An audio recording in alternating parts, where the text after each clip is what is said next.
Imagine there's no countries. It isn't hard to do.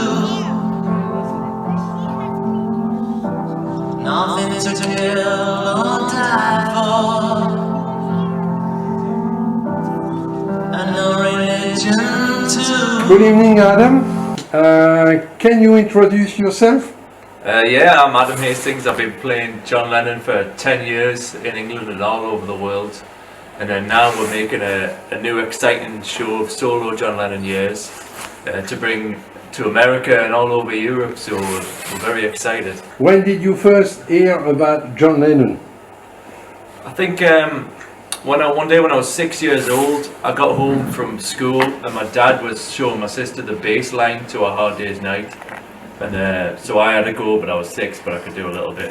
And then from then I just loved the Beatles. It wasn't Paul or John or Ringo, I loved the whole of the Beatles. And then when I started to play the Beatles later when I was 19, I realised I could do John Lennon. And then the more you learn about the man, the more amazing you realise he is. He's just a hero for a lot of people.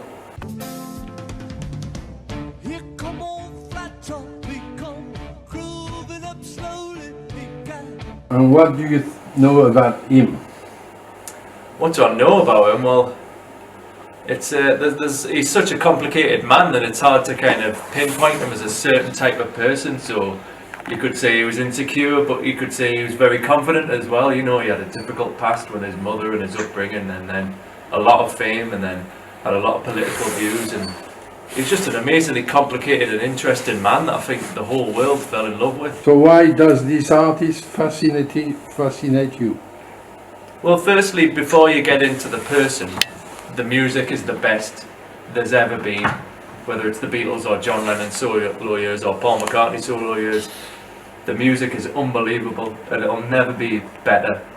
And then you add to the music, the really interesting people that they were and the art they made and the things they tried to change in the world. It's an amazing recipe that I don't think will ever be matched. So why do you think that a John Lennon tribute is a good idea? Well, John Lennon's such a hero to a lot of people, and you can't see him live anymore, unfortunately. So it would be nice just to have a night where all fans of John Lennon, and me included, can celebrate the life of him through his music. And let's do it together rather than in our own home on our own. Let's celebrate him together.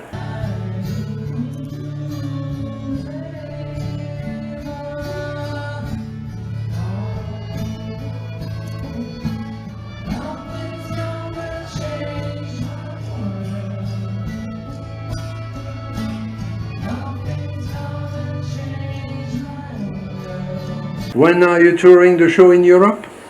We're going to be touring the show in Europe in 2019. We're going to be rehearsing it in America and doing some shows there, and then bringing it to France and all over Europe next year, 2019. So look out for it. Imagine John Lennon live. Good. And what kind of audience are you expecting for that show?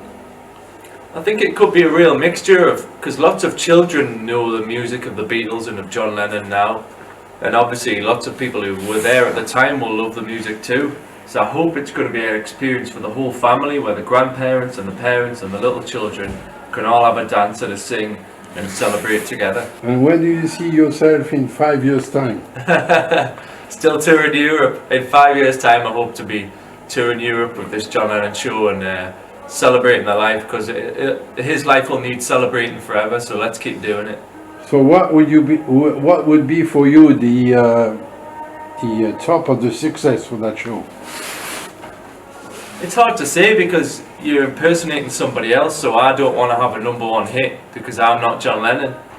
But I think the best thing to be would be maybe the people who already love him get to go and have a fun time enjoying the music, and maybe the people who don't know him so well will come and they'll learn to love him as well, and maybe we'll introduce the music to some new people as well.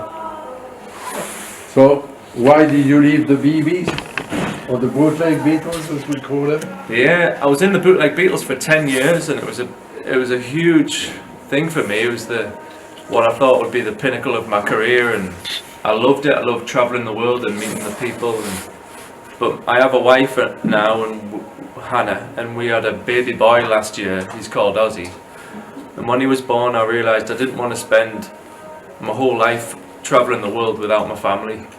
I wanted to be at home as much as I could and be the best dad and husband that I could for Hannah and Ozzy. Do you think it's only coincidence that makes you live the same adventure as John Lennon? This is my last question. Yeah, I mean, sometimes in life people have parallels with their heroes, and my mum often says she thinks that I'm a bit like him and things in real life. When I don't try to be like him, I just really enjoy his music, and when I'm on stage I do my best to give a good account of him because I'm a big fan as well. And when I'm off stage I just try to be me. So, would you say a farewell word to the French audience? Bonsoir. Vive la France. Very nice, thank you very much. Peace and love.